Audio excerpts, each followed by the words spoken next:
Hashimoto's myths from a naturopathic doctor, part 12. My name is Dr. Nicole Fujiyama. I'm a naturopathic doctor and acupuncturist, and I specialize in Hashimoto's, so let's jump in. Now, you may think once you get into remission that you're good to go, that you will stay there forever, or even a year or months, but that's not true.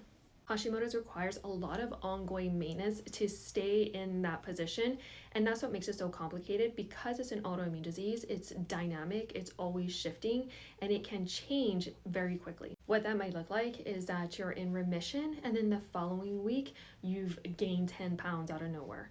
Or you got your labs done, your labs look perfect, and then next week you just crash out. So just the nature of autoimmune diseases, there's going to be remission and relapse or flares.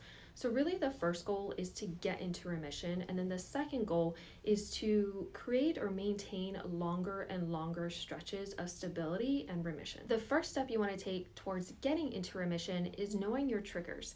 Because if you don't know what your triggers are, then you're really guessing, right? You're guessing on what supplements would be the best for you, what diet would be the best for you, what to do next. So once you start figuring out what your triggers are, the next steps become much more obvious about how you want to proceed in regards to diet, supplements, nutrition, everything. This is one of the first things we do in my program. So we systematically identify what your triggers are and then start addressing them so that you can start on this path toward remission and really stop that whole roller coaster of flares and relapses and have a much more solid and targeted Hashimoto's plan specific for your triggers. So if that's something you're interested in, then check out my free masterclass. I break down how I work with clients in my program in order to achieve these results.